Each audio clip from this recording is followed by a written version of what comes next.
Vote kozala ya nani, cher internaute, tindika télévision, papi kamwa si molobeli, ya grand prêtre Fachi Beton, molobeli pe ya ba Congolais nyonso, mwana ya suka ya mama Marthe Kasalo, awande tokutanaka pona ko partager information, ko échanger entre biso na bino, bino boza ko commenter, ngana pesa information, mabe ezate, tozabana ya Congo, information, lelo babomba ngoli susute, Kabola sango, yope koto zali, kabola information, kabola vidéo, et ça la bien pour na baimbo kabayi ba makameza koleka na Kinshasa. Na koyeb sabino ke gouvernement bada na séminaire, je crois séminaire il y a 3 jours, bada ko solo la makambo Italie intérêt général, to kopesa bino ba détails dans les heures qui suivent.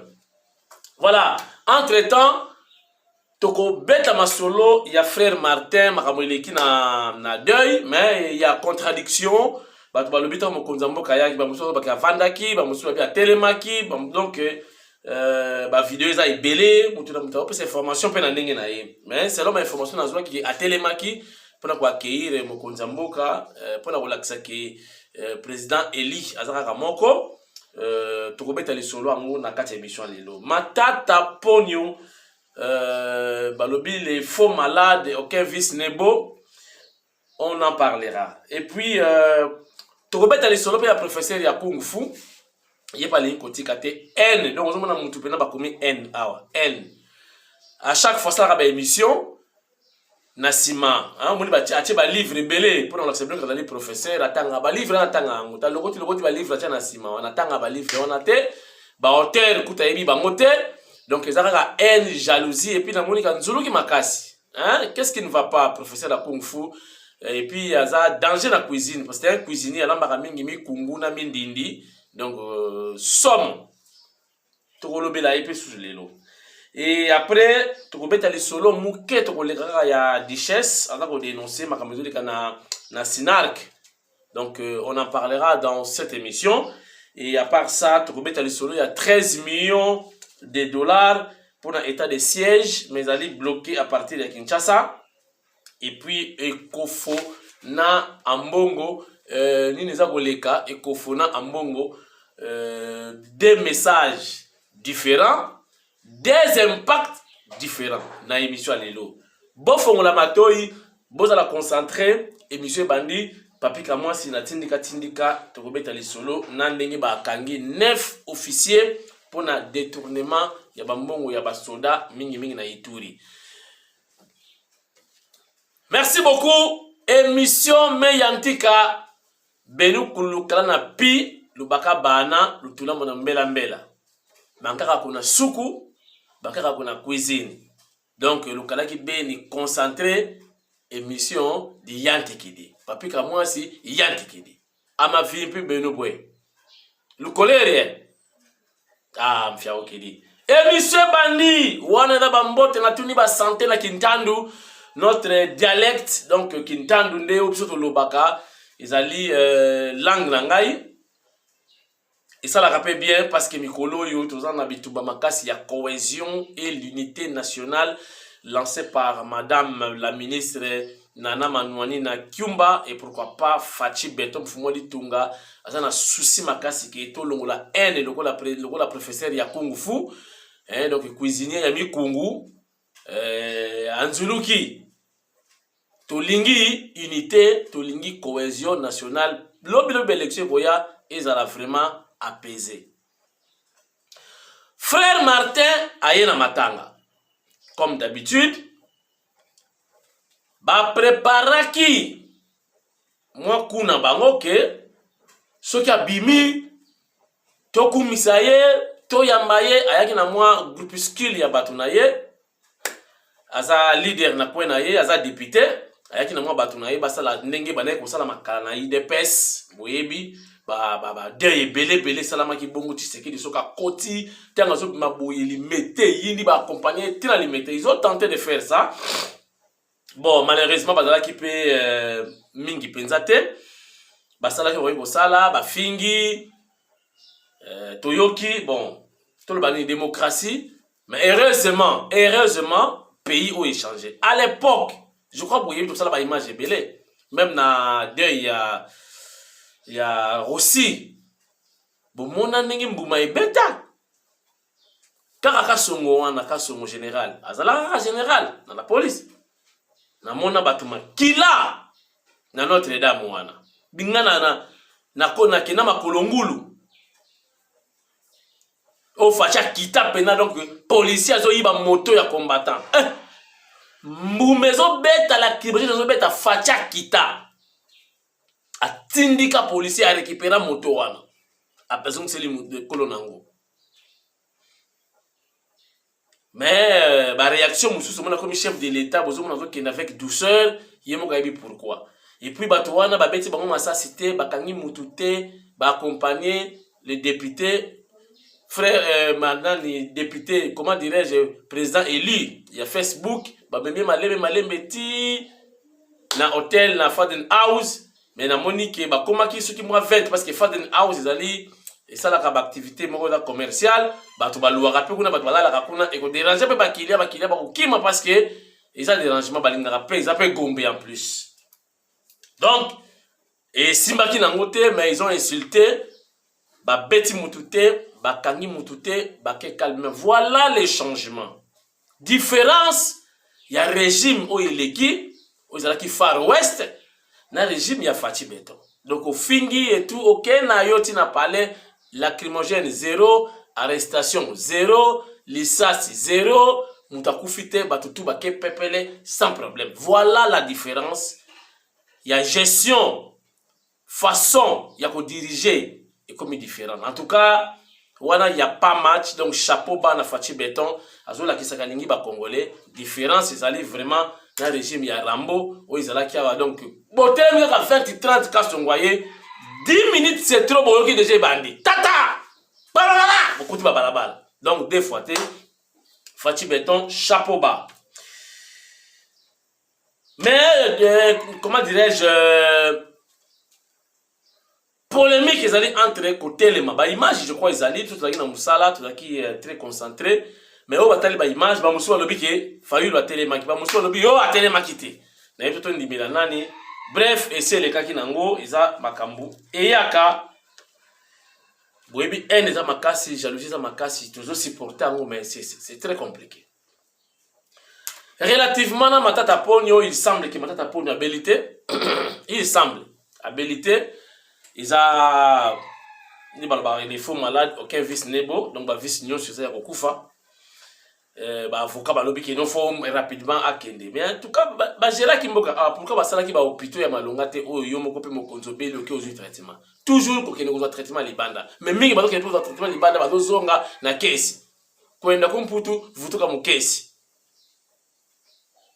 mais vraiment bon c'est biso ba hôpital bien bino bo zo ba soin awa mais dem que da idéologie dans l'idéologie à tout la mousse qui zaka donc tout la mousse ya zaza noko akuzwa kisi awa ba na mama yemu donc matata pena na mama yemu siko tonga ora mama yemu zwango ha na ba grève bato ba futa mate yo siko oye onga matata na yesiko nzote za bien te boko yo kasango wana kutu donc bo comprendre déjà potonga rozwa ha oya bangulu donc ozugara makale kale donc voilà par peur oh faut France oh Belgique mais vous avez géré ces pays vous gérez mboka pourquoi vous ça qui hôpital mon côté ya malonga OK yo mo po beli sans crainte aux traitement adéquat de qualité mais les loyo bolinkaka évacuation rapidement évacuation. Qui vous dit que ceux qui vont évacuer sont réellement malades ne sont pas vivants? Bah évacuer combien de personnes là? Bah sont n'engeni. Bongisa et panayo. On est mieux chez soi. Qui bota la libanda. Biso to banange Congo kuna kuyenda kuzulu di bois. Et si quand on commence tel collé quoi, et vous pensez que ce qu'on a poto, OK vous avez traitement, ne sont pas vivants. Mais non, bah kenda bing bazon kana caisse.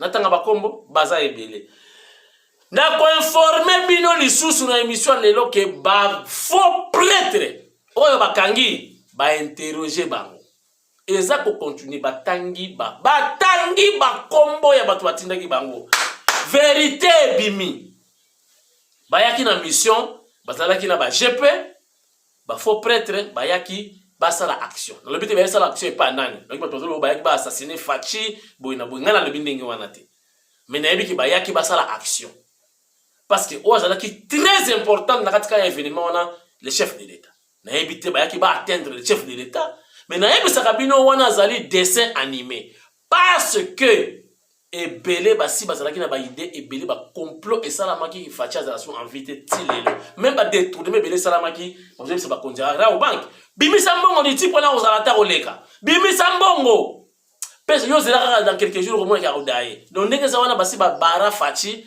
akufa et ça c'est quoi akoma dessin animé ata film banditi esuki bomona ko akufi alamuki asale boy alamuki lobi na film mzubo moni lisusu. Donc Fachi c'est akufa na ye ponanga ça akufa et c'est quoi et s'il y a comme immortel dessin animé akufa raté. Tobi ki ba ku raté et belé. On a sepeli mikolo mo ba laisser aller monsieur ezalaki na sécurité ezali société. Ezali société la ki lokola ah bon to vanda kaka aza mo koza to sale mabe azate mais ba comprendre que ba fiti ba se multiplier. Pour mikolo ezalaki Fachi aza place boy ba tiki mitu kezoleka nango wa mais siko ekomi bloqué kuna di. Kanga fesha kwata yi voilà faut qu'on sécuriser mon konzamboka parce que na ebisa kabino bika makambu chef de l'état tangazwa ki problème wana ya antibal jour d'investiture boyebi ki batu musuba kufa tilelo ba musuba zwa ba basala ba AVC tilelo donc soki Fachi azwi problème na ebisa bino kozala de catastrophe et salamate na mukili.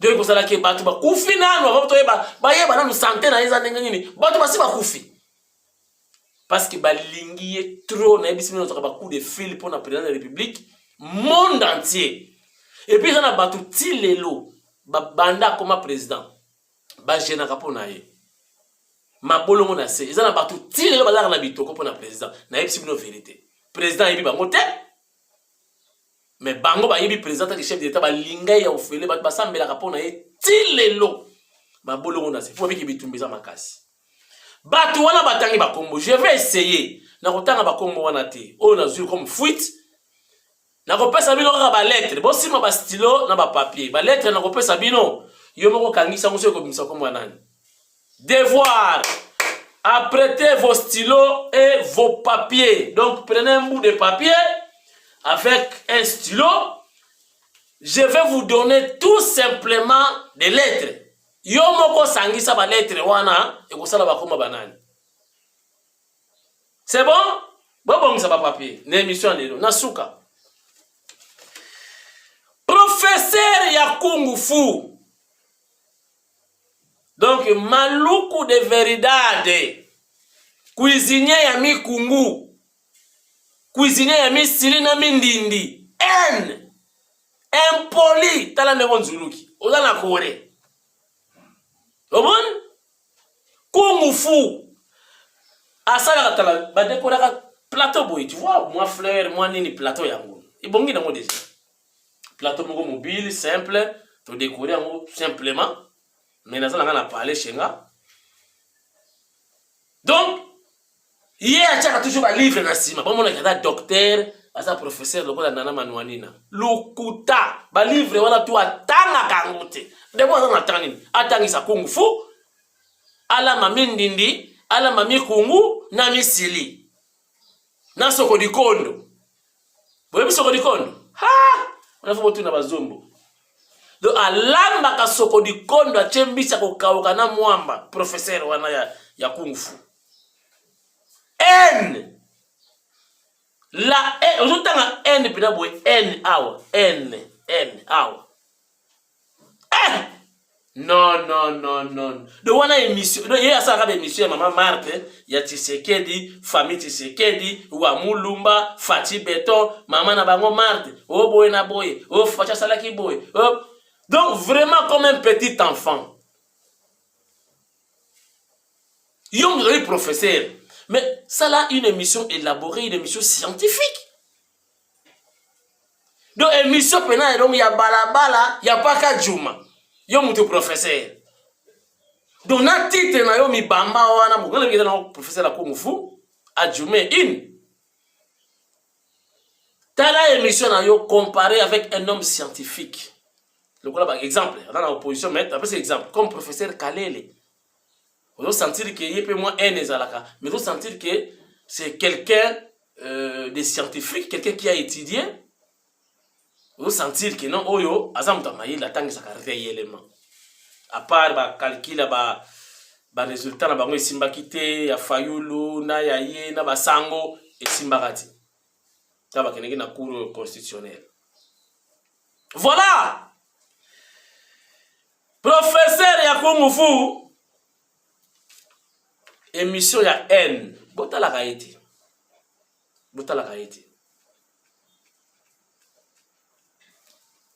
Topé matomo na sikoyo makambo ndenge lekaki en résumé na Notre-Dame et pas yoa pipe ambongo alingaki asala lokola ekofu ambongo alinga tester oliatea a commis messe de suffrage et commis matinée politique de commis matinée politique sikoyo ekofasoka chance tangwa beta ba mofa sakani bazalaki na église jour la mona culte ba mofa kao ba misu na sebo ba musumuta mutazi position et après il a été applaudi mais oyo ya mbongo ba wololi pona mbongo ba wololi soni kibeni ngembuna tata dimpilai Musande ou prêcher évangile de mfumu Yesu. Allez, nge bakiri kibeni ketu tout dit kunan twala. Ta fala mal. Kupai grande. Mfumu walitunga. Pona nini oh gestion eza bien te, oh gérer mboka bien te. Na yebi sabino lisaponge paroisse moko ya munene na Kinshasa na Ngaliema paroisse ya munene na Ngaliema ya catholique ba louer ça espace ba pesa ba kia ba supermarché ba boutique ba nini boyena ba privé ba louaka plus mabonza o ekotaka na paroisse wana paroisse na ba konze minene bayaka wana. Vous savez que bana chorale moka munene chorale wana synthétiseur ekufa bakomo yema na mbunda pamba bana baza ko organiser. Est-ce que vraiment paroisse ya munene ya catholique bakoza nga synthétiseur bako kosomba synthète? Et vous voulez toujours critiquer les gouvernements, critiquer les chefs de l'État, critiquer la gestion du pays. On dirait bien que vous avez Sente. Oya otinde langa sente bo mwana kinosa la don na chorale wana. Bo comprendre ki paroisse nini. Bo tinda sente ya bien na omemela bango na ki pesa don na lobeda cadeau ya chef de l'état Fachi Beto to pesi na chorale oyo. Bo koye basiko idaki paroisse nini? Idaki chorale nini? Total en image, ce qui a été l'événement, Fachi Beton accompagné avec son homologue Denis Sassou Nguesso, le vieux Dengues, il y a Brazzaville, et puis on se retrouve tout juste après pour la suite de cette émission de Tindika avec Molobeli, il y a grand prêtre Papi Kamwasi ou Papi Chilombo, comme vous voulez. Kamwasi Chilombo. Tindika Bamodi.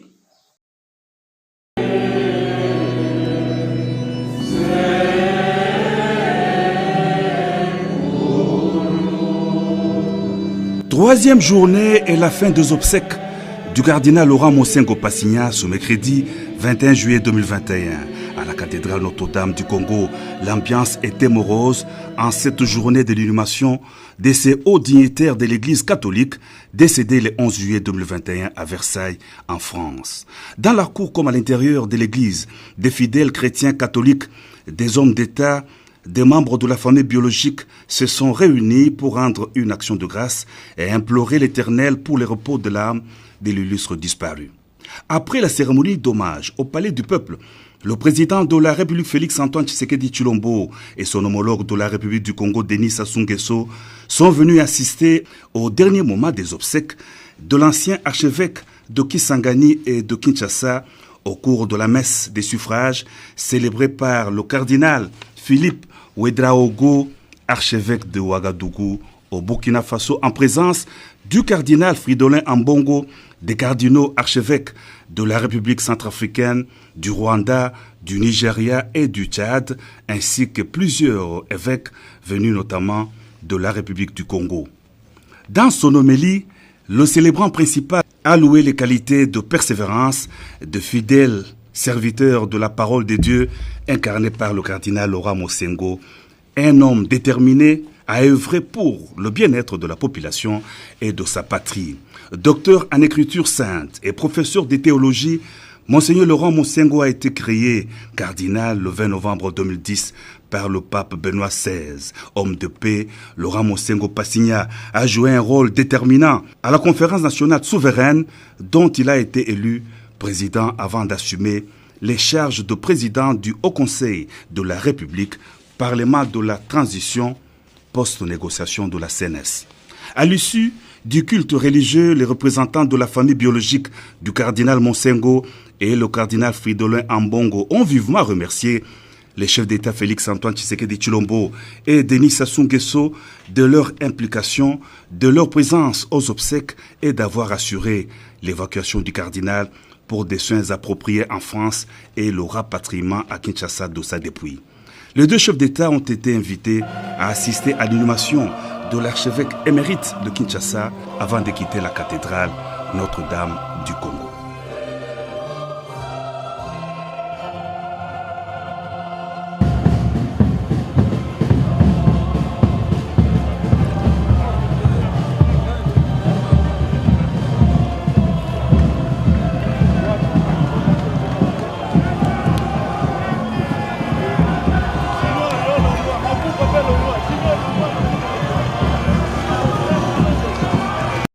Voilà, merci. Nous sommes de retour sur ce plateau mobile de Tindika Tindika avec Molobeli Fachi Béton. Certainement, image Yvonne Salibino, réellement plaisir.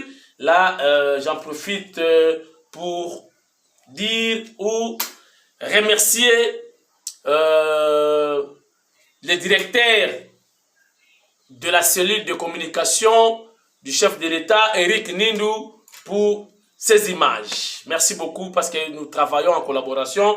À tout moment, vous avez des photos, des vidéos chef de l'État pour nous diffuser pour Nabino, mais on le fait gratuitement. Voilà, pour l'intérêt général. Merci beaucoup, Eric Nindou, mon directeur.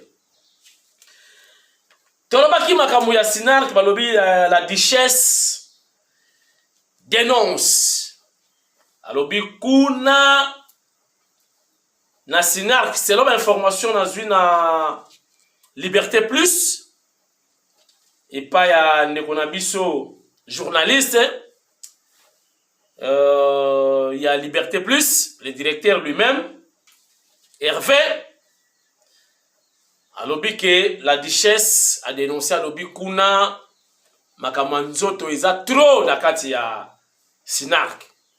Bon, la duchesse, on peut savoir un conseil qui non, isa so vous allez sur Kunate, boma moto isa makambu ezalaka, ndako na ndako ezalaka na place etangaka, ça ne sert à rien de dévoiler ou bien ko bimisa ba secret ya ndako, eza bien mingité conseil na lekimba la moko. Voilà, 13 millions de dollars pour l'état d'urgence parce que les soldats, il faut balia, bazana minduki, bazana masasi, bazana bon solo logistique makamutu. Mais c'est bloqué à Kinshasa na habité qui bloque. FCC et Koufa. FCC cash et Koufa. Alors, qui continue à bloquer? Il faut dénoncer. On a bloqué 13 millions pour l'état de siège parce que l'état de siège déjà na côté kuna est porté par fruits. Et c'est là que chaque jour au monde il y a des théories, il y a des théories, il y a des théories. En tout cas, il y a vraiment à calmer. Là, il faut le dire. Bah, oh, yo, bah, haine, na jalousie, Bazolo Bate, silence radio, et pourtant, côté Kuna, les choses évoluent positivement, mais Bazolo Bate, Bazolo Bate, ma bénédiction na Congo, Bazolo Bate, Bakoufa, ba publier, Bazolo Bate, Basalaboué, ba misa ba vérité, ba Basalaboué, ba Indisa. Et ça passe, hein, et ça passe, je vous informe, Netinga Moko, n'a victime, dans un club, Moko, dans un sport chaque dimanche. Alors, on a un club, voilà, tout ça, dans un groupe WhatsApp. Je vous dis, dans le groupe WhatsApp, tout le monde a la gymnastique, le professeur de Kung Fu, qui a Djoumé, pour tous, comment dirais-je, formule, to pratiquer un open sport. Mais comme un groupe, Mokonde, ya politique. À tout moment, quand tu as des vidéos, banini, la question, bazo beta batu fimbu na carrière mo minière. Bazo beta batu fimbu ba chinois bazawana ba pesi congolais ordre a beta ndeko na congolais. Mais c'est comme à l'époque des Belges. Bazo beta ba koko na biso ba dalika ba ndeko na biso batu mwindu. Maintenant ba tie vidéo ba komina c'est Fati Béton. Oh, qu'est-ce que Fati a à voir na kati ya makamizo le kangata carrière, il se peut que ba yiba ki bazo punir bango. Qu'est-ce que Fati a à voir? Et j'ai intervenu, je vous dis, et comme il y a un problème, président Penaya Club a fâché contre Ngaï. Basali le ba publier mukanda ke basenga ki et ne pas ya fâché pour na mosengo ake nous avoir soin. Moi j'ai intervenu ba bi ke fâché a boy a pimeli. Ngana lobi boy. J'ai intervenu. Na lobi non. Eza bongote. Yé mosengo ayeba ki ke chef de l'État, c'est Fati Béton. On a besoin de l'élo ou l'opi. Mais à quel anniversaire il y a Kabila? À qui Kabila, c'est le chef de l'État. Botala niveau ya Mosengo. Botala nanu. Bazana ba église belé, bazana ba école. L'élo bazu vidéo na batina ba école. Nini oyo Mosengo atiki na mutu ya bana ou batala ki vidéo wana. Ba yebi ke bato tanga na classe. Le chef de l'État, c'est Fati Béton. Mais hier avant, il n'y a pas où. À qui koloba président de la République, le chef de l'État c'est Kabila. Alors bien on défend la carte anniversaire. Ni a tiké liba na mutu qui dirige ce pays. Mais les lois comme l'État de santé comme au boulot, fallait pas évacuer au bac au chef de l'État. Et ngana yebi qui qui s'assoute mtasala qui c'était lui-même le chef de l'État qui avait commandé un avion médicalisé pour Mosengo à évacuer. Pour chef de l'État yo kakanaye, ayo kakanaye ba ki pa makame belete. Malgré ba propos ya ambongo, mais fatia zo ya kaka. Alors qui m'a bangoté. Botala un président qui s'incline, un roi qui s'incline. Président bebo zoye wapi. Bande konangai, eza pasi. Bato mala munde ba souffra na mukili. Eza pasi. J'ai intervenu rebi non. Botika eza bongoté. Pona nga il fallait ba ke senga aide. Et pas ya chef de l'État oh ya ke neko saela anniversaire, mutombe anniversaire ya kité. Et puis à Koufi, bayete. Moutou loko la fati boko joyeux ou wapi. Bata boye moukola koza la tende boko comprendre la qui est-il. Mais vous allez trop tard. Et vous allez trop tard bande konangai. Et vous allez trop tard. Bata malamba la très combattu. C'est une vérité. Et je vous dis le président du groupe, président du club, associé à l'administrateur, à l'ongolaye, na groupe, parce que moi j'ai intervenu. J'ai répondu, na ABC, président a dit non, sorry, il y a un président du club. Au contraire, ba l'ongolaye, tu t'es na longwa, na longwe na groupe, na longwe na club. Vous avez un niveau ya haine. On insulte le chef de l'État, le président n'intervenait pas. Ngana côté li mokonzi, alude yanga fanatique. Alors vous allez forum ya ba fanatique te. Ngabi OK. Botika la kasi. Na longwe na club. Na longwe pe na groupe na bango. Bozo mona bakamtoza nango. Bitumbeza ba kasi. Ba conseiller nga ba longwa na club wana ba koboma yo.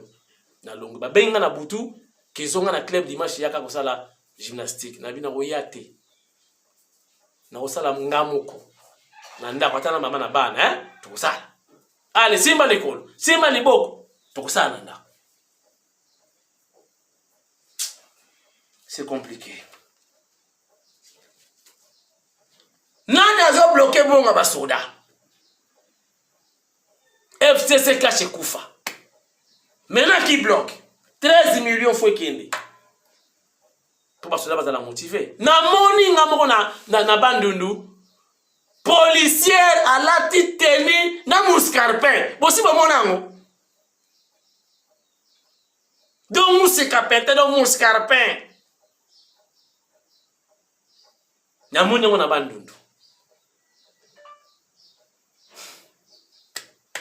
to fachaza na problème na ebisi bino. Donc, les tickets de ma policier à la titani, n'a qui tamba la berezate. Donc, t'as là état, facha zulimboka. Na kwa sa excellence na manouani na, babe tapé kati, na ministre, ya intérieur, bata la paix, bilamba, mvuata, ya ba policier ba kote kuna. Ils a sonné ko présenter jamais policier en mwana na ba paya. Aïe. Voilà, bakangi 9 officiers. Oyo balia kambongo ya basoda. Mbongo daki destiné à Ituri, mbongo bungi ba dossier na ebele ya armée. Botala quand même bango moko basoda ba lobela makamuna bango. Ngana cheka ka vidéo na tindika pour na confirmer cette information. Regardez. Alléluia.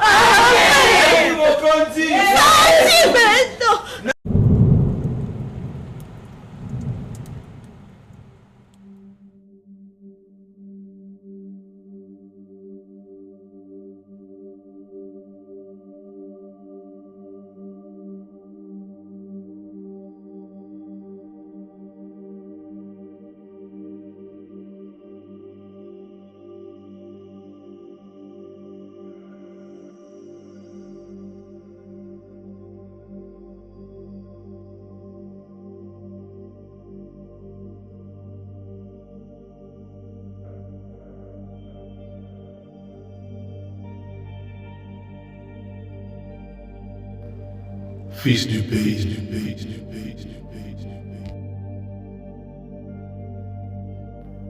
Fatih 2023. Fatih 2023. Je vote pour Fatih en 2023. 23.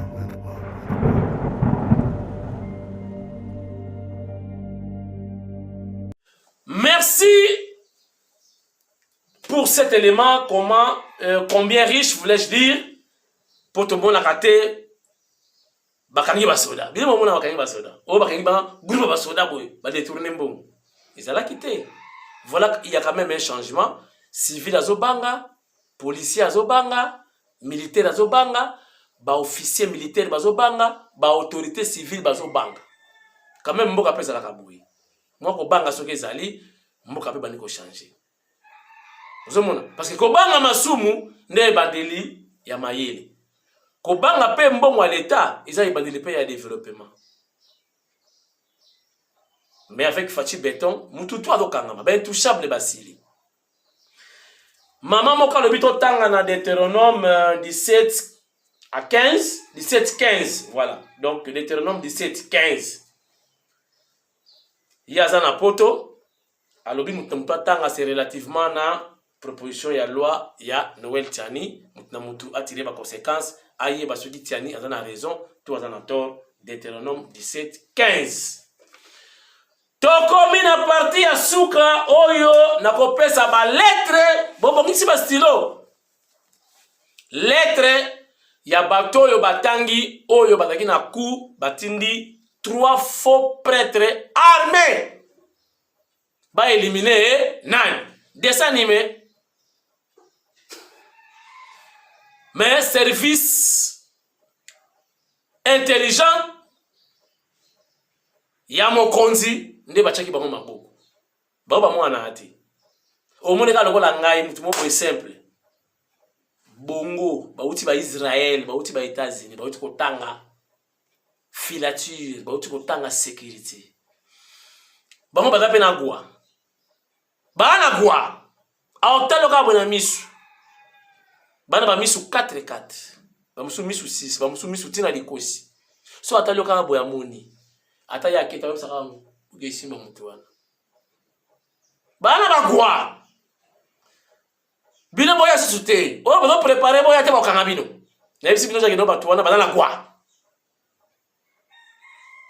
Bana gwa bako takani basu bango.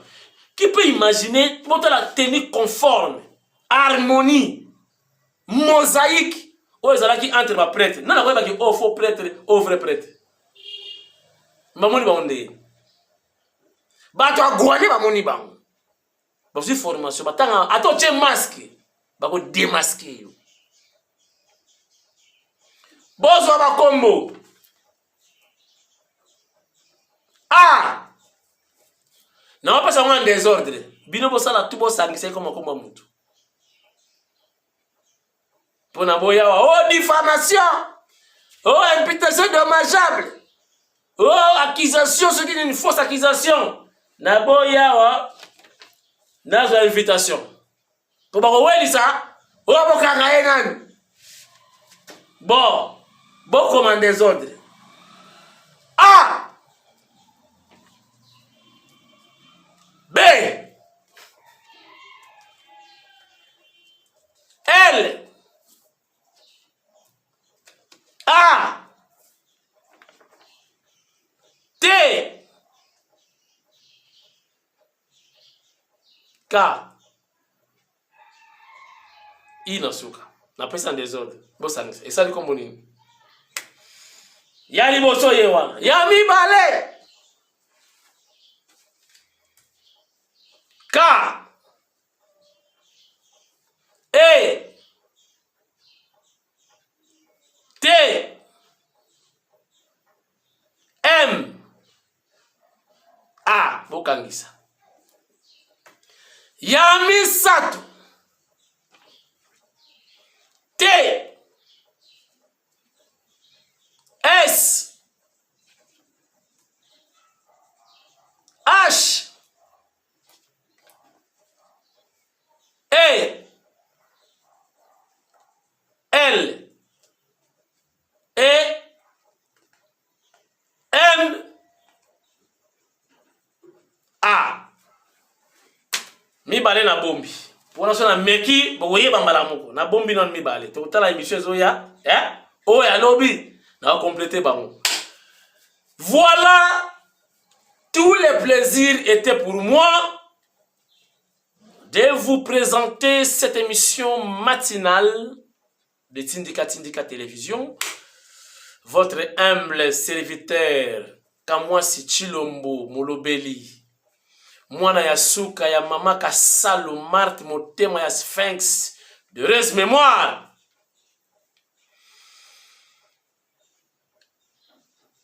Restez toujours branchés et vous ne serez pas déçus dans Tindika Télévision avec nos recherches,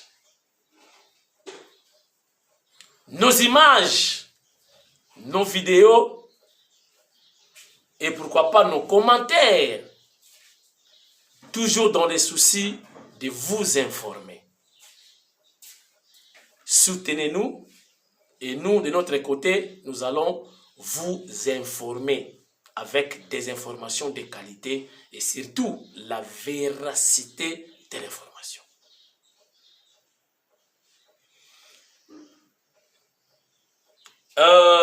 Restez fidèles au programme de Tindika Télévision. Émission Sili. À nous revoir très prochainement. Ba salutation, ils allaient global. Nabino nyo supporter l'émission. Nabino batu akala. Nabino batu asika. Na oya la ninga lelo. Na pesi yo mbote. Po boza yebe na bani ba so na bani ba kongwa wa tilobi. Botika la bien. Numéro de téléphone yangwana. To bengana. To sola na biso. Bye bye. Fleuve Congo Hôtel à Kinshasa, capitale de la République démocratique du Congo, cadre VIP aménagé pour accueillir les assises du séminaire pour l'excellence des capacités du gouvernement Sama Lukonde. Ce jeudi 22 juillet 2021, le président de la République, chef de l'État, Félix Antoine Tshisekedi Tshilombo, a procédé à l'ouverture des travaux de ce séminaire de 72 heures, soit du 22 au 24 juillet 2021. Je déclare ouvert le séminaire gouvernemental. La thématique en luminaire est Créer une dynamique de changement par la culture de l'excellence et la gestion axée sur les résultats. Dans son mot d'ouverture, le garant de la nation congolaise Félix Antoine Tshisekedi Tshilombo a indiqué que le gouvernement Sama Lukonde a été investi par une très large majorité des élus du peuple, signal fort du peuple congolais à travers ses représentants pour concrétiser la vision du chef de l'État à travers les différents piliers déclinés par le Premier ministre lors de l'investiture de son gouvernement. Félix Antoine Tshisekedi a martelé sur l'urgence qui consiste à pacifier les régions de l'Est, l'exigence de faire reculer significativement la pauvreté, la nécessité de faire adopter les réformes courageuses pour une large légitimité à nos institutions politiques, mais aussi lutter contre la corruption et les détournements des deniers publics. En assistant personnellement à l'ouverture de ces assises, je tiens notamment à marquer d'une pierre blanche la prise de fonction de ce gouvernement que j'ai judicieusement qualifié de gouvernement des guerriers. Le contexte qui marque votre entrée en fonction est la résultante d'une prise de conscience communément partagée et qui m'a par ailleurs amené à décliner ma vision que j'ai amplement explicitée lors de mon discours à la Nation le 6 décembre 2020, à l'issue des consultations nationales. Pour rappel, un consensus s'était largement dégagé à la suite de ces consultations sur la nécessité d'entrer en guerre contre toutes les dérives et pratiques malfaisantes qui hypothéquaient tout espoir de construire un Congo plus beau qu'avant. Ces consultations ont eu le mérite de démontrer qu'une grande majorité de Congolaises et de Congolais étaient prêts à transcender les querelles partisanes qui minent l'espace public afin de constituer un bloc suffisamment compact, susceptible de mener, sous mon leadership, une guerre sans merci contre toutes les antivaleurs qui plombent le développement de la nation. Toutes ces actions qui relèvent du domaine du possible ne peuvent toutefois se réaliser qu'à la condition de privilégier la solidarité gouvernementale, de définir vos stratégies dans une logique holistique et de vous soumettre aux directives et au leadership du Premier ministre, chef du gouvernement. En effet, du moment où vous avez pleinement conscience de votre participation au gouvernement de l'Union sacrée, il est donc attendu de chacun de vous d'éviter des prises de position partisanes qui viendraient nuire à l'idéal du peuple d'abord. En effet, il n'y a pas de place pour satisfaire les caprices de quelques autorités morales que ce soit, ni pour vous conformer à la logique de vos partis. Était présent le Premier ministre Jean-Michel Sama Lukonde Kyenge, le membre du gouvernement, les directeurs de cabinet du chef de l'État, des membres du cabinet du président de la République et autres personnalités. Ce séminaire va se poursuivre à huis clos jusqu'au samedi 24 juillet, date qui marque sa clôture.